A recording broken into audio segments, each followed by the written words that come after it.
네, 매집의 정석 5장 차트에 대한 Q&A. 하버트 게서라는 사람이 얘기했습니다. 실패는 잊어라. 그러나 그것이 준 교훈은 절대 잊으면 안 된다. 주식을 하다 보면 우리가 매매에 대한 잘못된 습관으로 매매 실패하는 경우들이 종종 발생이 되죠. 그런 부분들은 가슴에 생각에 두지 말고 그걸 교훈으로 삼아서 올바른 매매를 해 나가라라는 의미로 보시면 될 것 같습니다. 차트 히스토리에 대한 내용인데요.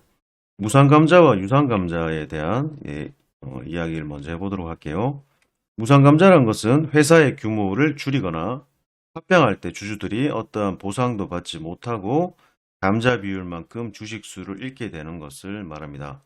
무상감자에는 두 가지 방식이 있는데 첫 번째는 주식수는 기존과 같지만 주식 액면가를 낮춰 회계상 재무 구조가 좋아질 수 있는 방법과 두 번째는 주식을 일정한 비율로 합쳐서 주식 수를 줄이는 방법이고 대표적인 예로 아시아나항공이 3대1 균등 무상감자를 하면서 주식 3개를 1개로 합쳐가지고 주식 수를 줄인 경우를 볼 수가 있습니다. 보통 재무가 안 좋은 기업들이 재무 개선을 하기 위한 감자를 합니다. 무상감자 소식은 주로 주가의 악재로 작용을 하고 주주를 배려하지 않는 행동으로 보기에 무상감자 이력이 있는 기업이라면 투자를 보류하는 것이 좋다 이렇게 말씀드립니다. 유상감자란 것은 주식을 소각할 때 주주의 지분 비율만큼 주주들에게 소각된 주식에 대한 보상을 지급하는 행위로서 기업의 규모에 비해 자본금이 큰 경우나 적정화시켜서 기업의 가치와 주가를 높일 때 사용을 합니다. 주식의 수가 감소하면서 상대적으로 주가는 상승하는 효과를 나타내고요. 기업의 규모를 축소하여서 회사의 분할 및 합병을 용이하게 하는데 사용이 됩니다. 유상감자는 감자된 수량만큼 주주들이 돌려받기 때문에 크게 악재라고 볼 수는 없는 부분이죠. 무상증자와 유상증자가 있는데요. 증자라는 것은 기업의 재무 구조를 개선하거나 사업을 확장할 때 쓰이는 방식으로 대출이나 채권을 발행하는 것보다 빚에 대한 부담이 없는 증자를 선택해서 자본금을 늘리는 것을 말합니다. 무상증자라는 것은 주식 수를 늘리면서 동시에 주식을 보유하고 있는 주주들에게 주식 대금을 받지 않고 주식을 무상으로 주는 것을 무상증자라고 하죠. 회사의 잉여금이 주주들에게 돌아가고 재무구조가 좋은 회사라는 것이 입증되면서 무상증자는 주식시장에서 호재로 인식이 됩니다. 아래 차트 보면 무상증자 시작하고 나서 큰 폭으로 상승했던 부분들을 볼 수 있는데요.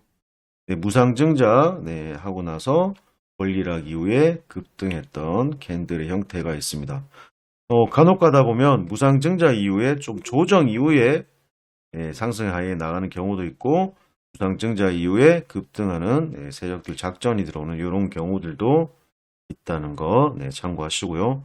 무상증자를 한다고 해서 무조건 무상증자 무상증자 공시가 나오면 상승은 하지만 권리락 이후에 무상증자 이후에 바로 상승하는 경우들은 100%는 없습니다. 이런 경우들이 있다 이렇게 보시면 되고요. 유상증자라는 것은 투자를 통해서 주식수를 늘리는 것으로 새로 발행되는 주식을 제값에 받고 파는 것을 말합니다.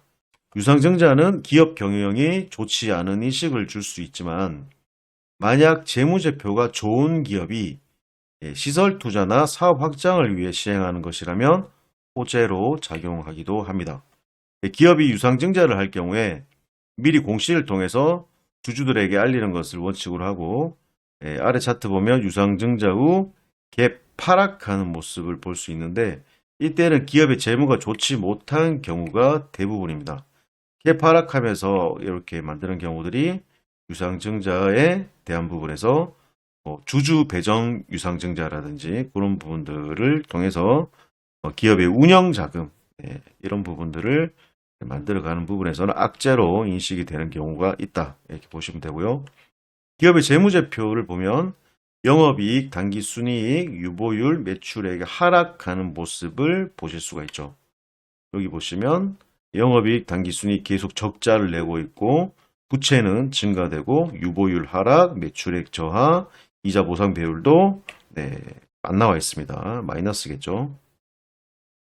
하지만 3자 배정 유상증자일 경우에는 호재로 인식되는 경우가 있어서 상승하는 경우들이 있는데 아래 차트 같은 경우 3자 배정 유상증자 발표 공시 이후에 상한가를 기록을 했습니다. 투자 목적이라든지 시설의 확충, 그런 이제 투자 목적에 대한 부분들이라면 3자 배정을 통해서 호재로 인식돼서 급등해 나가는 경우들도 나타난다. 이렇게 생각을 하시면 될 것 같습니다. 주의해야 되는 차트에 대해서 설명을 드릴게요. 지속적으로 우상향하는 차트 있죠. 이거 예전에 SG증권발 급락 사태를 만들었던 많은 종목들이 있었습니다. 거래량 없이 끌어올리는 경우, 이런 경우들 차트 제가 조심하라고 영상에도 작년에 촬영해서 남겨놨었고 결국에는 작전주로 판명되면서 급락을 면치 못했습니다. 2023년 4월경에 SG 외국계 증권사 창구에서 8개 회사가 일제히 물량을 쏟아내면서 최대 마이너스 70%까지 하락을 했습니다. 주가 조작 사태가 터지면서 세간의 이목도 쏠렸었고 재무제표가 건실한 기업들이라서 좀 충격이 있었죠. 유명 연예인도 연루되어 있었다. 이런 내용도 있었고요. 차트를 보면 큰 거래량 없이 주가를 계속 끌어올리는 경우, 주가를 1% 미만으로 장기간 상승시키면 주가가 호재나 악재 없이 꾸준히 상승하기란 현실적으로 좀 어렵습니다. 요거는 이제 세력들이 작전한다고 보는 거죠. 주가가 어떠한 호재 없이 갑자기 급등하게 되면 금융감독원에서 조사가 들어온다. 금감원에서 회사에 왜 급등했냐, 급등 사유에 대한 공시를 내라, 이런 식으로 회사에 조사라기보다는 작가님이 조사라고 썼는데 조사라기보다는 공시를 내라, 입장을 밝혀라, 이런 내용이 전달이 되죠. 하지만 조금씩 상승하게 되면 이상거래 포착이 어려워가지고 이 점을 이용해서 주가를 야금야금 상승시킨 듯 보여지고요. 이번 사건은 외국계 증권사 통해서 차익 결제 거래, CFD 계좌, CFD 거래, 파생상품으로 시세 차익만을 결제하는 레버리지 2.5배 투자 방식으로 CFD 계좌를 활용하면 투자금의 2.5배를 추가적으로 신용으로 쓸 수가 있었습니다. 이 상품은 대규모 차입 투자가 가능한 만큼 위험성도 컸습니다. 증거금률이 하락하면 강제 청산되기 때문에 하한가 한 방 맞으면 하한가에 물량을 쌓게 되면 매도도 못 치고 다음에 또 점하한가 이어지면서 계좌에 있던 잔액이 마이너스가 되는 엄청난 부분들을 만들어냅니다. 이런 부분들이 폭락 사태의 원인들이었는데요. 단기 급등 차트들은 조심해야 됩니다. 그리고 이번 장기적으로 급등하는 차트들은 야금야금 급등하는 차트는 조심해야 된다 말씀드리고요. 단기 급등 차트, 주가가 이동평균선을 지지하면서 올라가게 되면 상승 추세로 바뀌지만 상승 추세죠. 그리고 이동평균선을 깨고 하락하는 경우, 이거는 단기평이라고 보시면 돼요. 단기평 5일선, 15일선을 얘기합니다. 중장기평선은 밑에서 움직이기 때문에 단기평선을 데드크로스 하면서 하락하는 경우, 하락 추세로 가는 경우들이 많습니다. 이렇듯 상승과 하락을 반복하며 추세를 만드는 것이 일반적이에요. 상승과 조정, 그리고 상승, 이게 일반적인데 단기평선 5일선, 15일선을 깨고 하락하는 경우들은 좀 조정 구간을 좀 깊이 만드는 경우들이 있다. 이렇게 보시면 되고요. 이동평균선의 위치가 어디 있는지에 따라서 저항이 되기도 하고 지지가 되기도 합니다. 캔들이 이동평균선 위에 있는 경우 상승할 확률이 높고, 캔들이 5일선이나 15일선 위에서 움직이는 경우 지지받고 상승할 확률이 높고, 그리고 캔들이 이동평균선 위에 있는 경우 상승 확률이 높고 아래에 있는 경우는 하락할 확률이 높다. 15일선을 단기평선 데드크로스한 경우는 하락 추세로 이어질 가능성이 높다. 그리고 상승하다가 그리고 전고의 이런 거래량들 때문에 물량을 소화하지 못하고 다시 밀리면서 하락 조정으로 가는 경우들이 많다. 이렇게 보시면 돼요. 단기간 큰 폭으로 상승을 하게 되면 이격이 크게 벌어지죠. 각도 자체가 이렇게 올라가 버리죠. 네, 거의 7, 80도 각도로 이렇게 올라가 버리면 이격률이 엄청나고 이럴 때는 거래량 터진 지점에서 고점에서 어떤 캔들이 뜨면 매도를 쳐야 된다. 앞전에 강의에서 설명드렸었고요. 이렇기 때문에 하락폭이 또 그만큼 또 빨리 하락을 하면서 하락폭을 크게 만드는 경우들이 있기 때문에 이때는 이런 지점에서는 매수를 해서는 안 된다. 이런 것들을 항상 언급드리고 있습니다. 거래량 없이 상승하는 차트. 거래 정지 이후에 감자 이력도 있고요. 거래 정지도 먹고 다시 거래 재개됐다 급락 이후에 거래량 없이 하락하는 경우에 장대 음봉으로 하한가 만들어버리는 이런 하락도 만들어주기 때문에 이런 거래량 없는 상승은 조심해야 돼요. 매수와 매도세 중에 매수세가 강해지면 차트는 우상향하게 되어 있습니다. 이것이 일반적인 차트의 모양이고 하지만 밑에 차트는 거래량이 없는데도 차트가 우상향하는 모습입니다. 매수세가 강하다는 것은 거래량을 수반하면서 상승의 흐름으로 이어간다는 것인데 거래량 없이 끌어올리는 것은 이것도 뭐 작전을 했다 이렇게 볼 수가 있겠죠. 이거는 이제 감자 이력과 거래 정지 이력도 있기 때문에 잘 살피고 거래량이 없음에도 상승하는 차트는 매수에 더 신중해야 된다. 보시면 돼요. 거래량에 대한 얘기. 대량 거래량 A가 나왔습니다. 바닥에서의 대량 거래량. 추가적인 상승을 하지 못하고 우행보 그리고 밀리면서 하락하는 모습을 볼 수 있죠. 이전 거래량보다 많은 거래량이 나오면서 거래량이 없다가 이 거래량을 돌파하는 거래량이 나오고 전고를 돌파하는 캔들 이후에 상승해 갔죠. 네, 이렇게 그래서 이전 거래량보다 많은 거래량이 터지고 물량을 소화해내면서 고점에 물린 개미들 물량을 흡수하고 돌파해 나간다면 이런 큰 N자형 파동 이렇게 만들어줄 수 있는 좋은 차트가 될 수 있다. 돌파 매매의 관점에서 보는 겁니다. 상승 N자형 패턴이죠. 주식에서의 거래량이 많은 것은 거래 대금이 요구하는 유동성을 나타내고 시장의 관심도를 알 수 있는 중요한 지표이다. 당연하죠. 거래량이 많으면 개미들이라든지 개인 투자자, 기관 외인들도 관심을 가질 테고요. 그런 부분에서 중요한 지표가 될 수 있죠. 거래량 자체가. 아래 차트 보면 최고점 A 거래량을 B에서 거래량을 뛰어넘지 못하고 하락하는 모습이죠. 여기 많은 거래량 터졌는데 이 거래량을 뛰어넘지 못하고 고점의 거래량에서 돌파하지 못하고 밀려버리는 모습을 볼 수 있는데 최고점 A를 넘기기 위해서는 B 거래량이 더 많이 터져야 돼요. 항상 설명드리고 있는 내용이죠. 전고점을 뛰어넘는 거래량이 나오지 않는다면 추세가 전환될 때까지 기다리는 것이 현명하다. 앞전에 이제 거래량들을 많이 터뜨려 놨기 때문에 이 거래량들이 이 거래량을 뛰어넘지 못한다면 여기에 물려있던 개미들이 물량들을 다 받아내지 못했다. 받아내다가 개미들이 물량을 계속 던져버리니까 여기에서 고점에서 돌파하려고 하는데 물량을 던져버리니까 밀려버리는 저항을 받고 세력들이 더 이상 주가를 끌어올리려는 의지가 없어져 버리는 그런 구간을 만들고 다시 뭐 물량을 소화하면서 추후에 올린다든지 이렇게 만들 수는 있습니다만 여기 단기 차트에서 보면 그런 부분을 돌파하지 못하는 흐름들로 조정으로 다시 진입하는 경우들이 있다. 이렇게 보시면 될 것 같습니다. 거래량은 장대 음봉이 있습니다. 고점에서 물량을 정리할 때 대량 거래량이 발생되면서 고점에서 거래량이 많은 장대 음봉 이런 거래량이 터진 장대 음봉이 나오면 매도로 대응을 해야 돼요.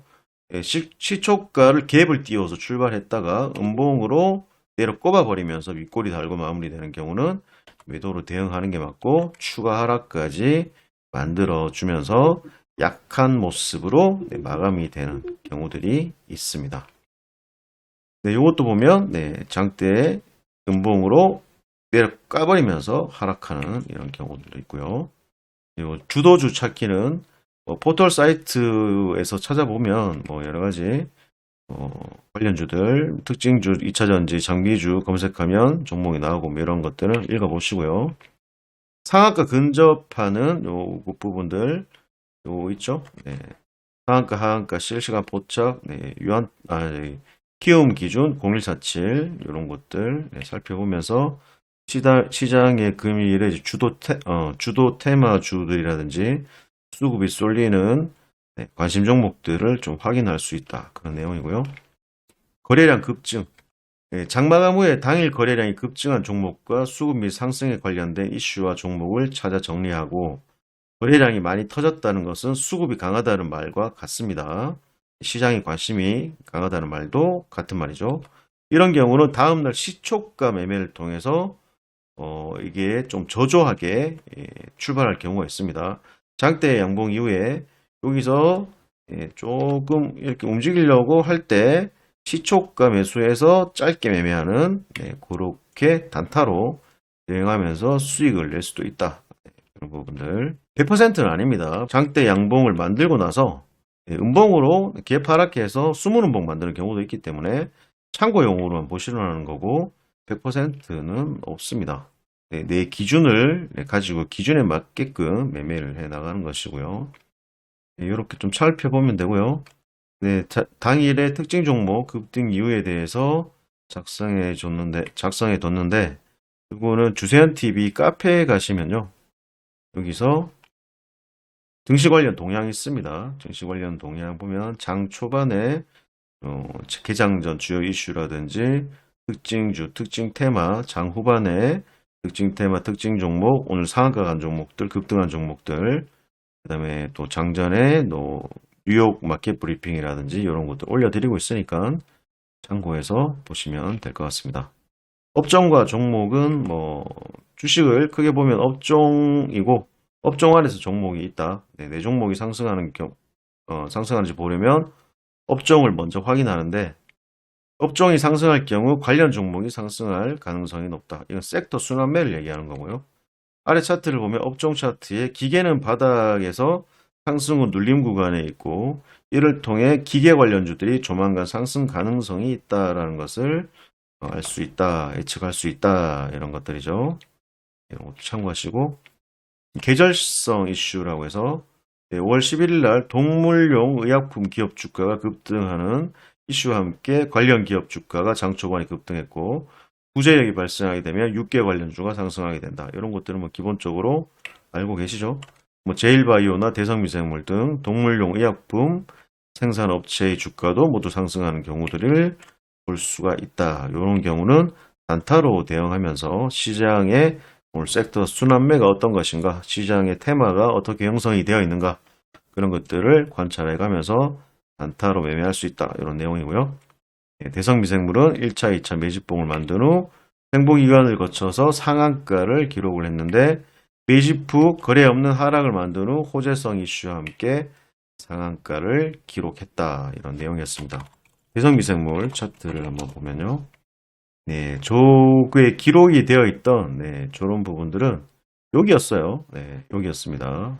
여기까지 이렇게 그때 책을 편찬을 할 때 이렇게 요 구간에서 설명을 하고 말씀을 드렸고요. 다음날 다시 또 급등하면서 상한가를 만들고 급등 차트를 또 기록을 했었고요. 그리고 눌림 이후에 수익을 주는 구간까지 책이 편찬되고 나서도 우리가 수익을 이렇게 크게 봤던 이런 부분들을 만들어냈습니다. 수익 많이 냈었죠. 단타도 내고 수익 많이 냈었고요. 이렇게 수익을 내는 구간들을 만들어냈습니다. 이렇게 5장 강의는 마치도록 하고요. 다음에 또 6장 강의로 찾아뵙도록 하겠습니다. 수고하셨습니다.